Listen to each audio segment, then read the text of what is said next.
আসসালামু আলাইকুম দর্শক, দেশের নানান ধরনের ডামাডোল, নানান ধরনের ঘটনার মধ্যে একটি বিষয় অন্তত কোটি কোটি মানুষের চোখ দুইজন মানুষের প্রতি।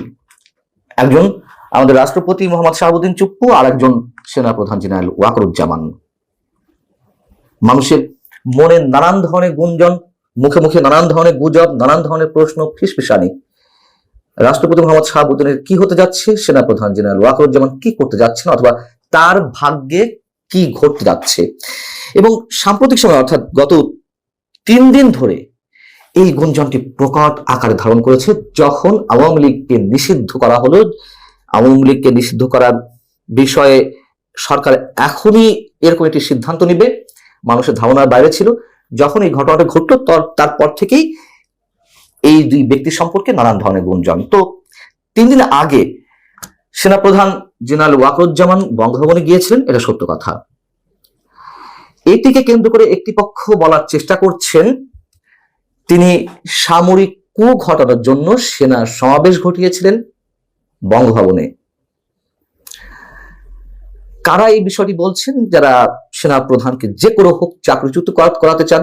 সেনাপ্রধান শেখ হাসিনা নিয়োগকৃত, তাকে দিয়ে বিশ্বাস নেই তিনি যে কোনো সময় যে কোনো ধরনের ঘটনা ঘটিয়ে ফেলতে পারেন, তাই এখনই সময় তাকে বরখাস্ত করার।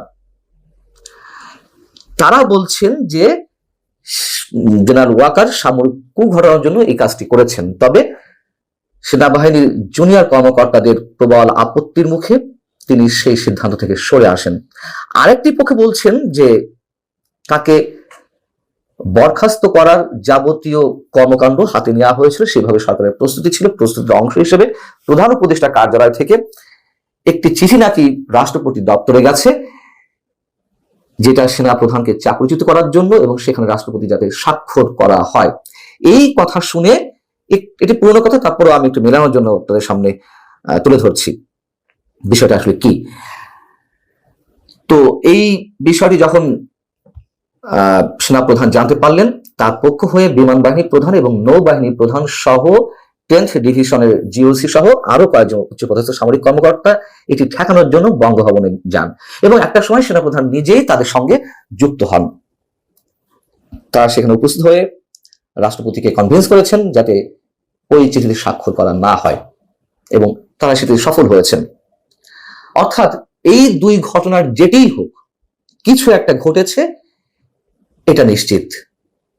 এবং কিছু একটা যে ঘটবে, কিছু একটা ঘটতে চলেছে, এটা মানুষ দীর্ঘদিন ধরে আশঙ্কার মধ্যে রয়েছে। এখন বিষয় হচ্ছে কি, যে রাষ্ট্রপতি মোহাম্মদ শাহাবুদ্দিন তিনি আওয়ামী লীগের লোক, আওয়ামী লীগ দ্বারা নির্বাচিত, এটা আমরা সবাই জানি। তাই সরকারের সব পক্ষের থেকে তাকে সন্দেহের দৃষ্টিতে রাখা হয়েছে। খুবই স্বাভাবিক একটি বিষয়, এবং যার কারণে সরকারের আশীর্বাদ পুষ্ট যে রাজনৈতিক দল এনসিপি বা জাতীয় নাগরিক পার্টি, তার নেতারা অথবা বৈষম্য বিরোধী ছাত্র আন্দোলনের নেতারা, আমরা তো প্রকাশ্য দেখলাম যে বঙ্গভবন ঘেরাও করা হলো তার অপসারণের জন্য। পরবর্তীতে বিএনপির প্রবল আপত্তির মুখে সেই বিষয়টি ঠেকানো গেছে, কিন্তু পুরোপুরি যে তিনি নিশ্চিন্ত অবস্থা আছেন, নিশ্চয় তা নয়। আর সেনাপ্রধান পড়েছেন উভয় সংকটে, এটিও পুরনো কথা। আওয়ামী লীগের একটি বড় অংশ, 80% নেতাকর্মী মনে করেন যে তিনি বিট্রে করেছেন শেখ হাসিনার সঙ্গে, এবং তিনি এই সরকারের হয়ে কাজ করছেন।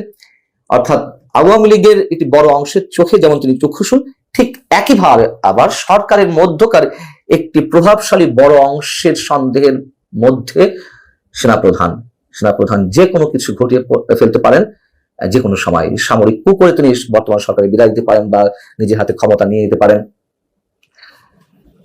বিষয়টি হচ্ছে যে এই যে সন্দেহ, বিশ্বাসের দোলাচল, সবকিছুর পেছনে পাল্টা যুক্তি থাকতে পারে, কিন্তু বাস্তবতা এটাই, সাধারণ মানুষ এখনো মনে করেন সেনাপ্রধান রাইট ট্র্যাকে আছেন, এবং সেনাপ্রধান এই মুহূর্তে সবচেয়ে বেশি বাংলাদেশের 18 কোটি মানুষের মধ্যে সবচেয়ে বেশি ভালনারেবল অবস্থায় রয়েছেন, জীবন ঝুঁকির মধ্যে রয়েছেন। এটাও সত্য কথা। সেনাপ্রধান যেটা বলছেন রাইট ট্র্যাকে আছেন কিনা, তিনি তো 5 আগস্ট বলেছিলেন যে তার উপরে আস্থা রাখতে এবং যত দ্রুত সম্ভব দেশকে একটা গণতান্ত্রিক অবস্থায় উত্তরণের ব্যবস্থা তিনি করে ফেলবেন। যে বক্তব্যের প্রতিধ্বনি তিনি আবারও করলেন গত 25 ফেব্রুয়ারি পিলখানা ট্র্যাজেডি দিবসে। তিনি তার বক্তব্যে ফ্রি, ফেয়ার এবং ইনক্লুসিভ নির্বাচনের কথা বলেছিলেন।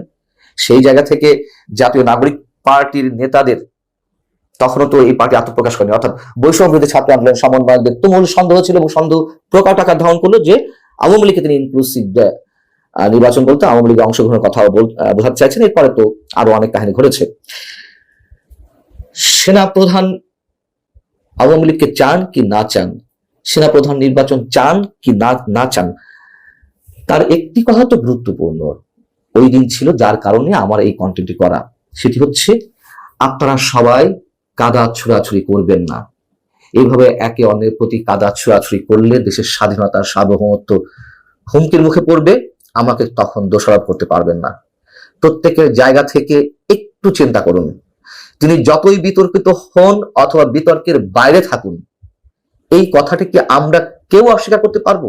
যা কিছু ঘটছে মুক্তিযুদ্ধের পক্ষে বিপক্ষে, যা কিছু ঘটছে রাজনৈতিক সমীকরণ থেকে বিএনপির বিপক্ষে, একসময় এনসিপি আবার কখনো জামাতের বিপক্ষে, জামাত আবার কখনো এনসিপির বিপক্ষে, বিএনপি আবার জামাতের বিরুদ্ধে, এই যে কাদা ছোড়াছুড়ি, এর মধ্যে আমরা ধরে নিলাম সব কটি পার্টি দেশপ্রেমিক, কিন্তু এই দেশটিকে নিয়ে যে একটা গভীর ষড়যন্ত্র চলছে, এটা তো অস্বীকার করার কোনো উপায় নেই।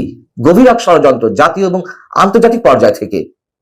তো আমরা সেনাপ্রধানের বক্তব্য কিভাবে উড়িয়ে দেব?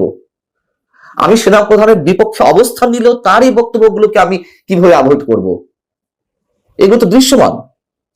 এবং সর্বশেষ করিডোর ইস্যুতে যা কিছু শুরু হয়েছে, মানুষের মনে নানান ধরনের শঙ্কা, এবং করিডোর ইস্যুতে সেনাবাহিনী সেনাপ্রধানের নেতৃত্বে অবিচল রয়েছে দেশের সার্বভৌমত্ব রক্ষায়, তারা করিডোর দিতে চাইছেন, এগুলো আমরা শুনতে পাচ্ছি। যদিও শুনতে পেয়েছি যে বিভক্তির সৃষ্টি হয়েছে, কেউ কেউ চাইছেন যে না, সরকার যা চাইছে বা করিডোর দেওয়ার চিন্তা ভাবনা বা প্রাথমিক সিদ্ধান্তের পর্যায়ে গেছে, সেটির সঙ্গে একমত।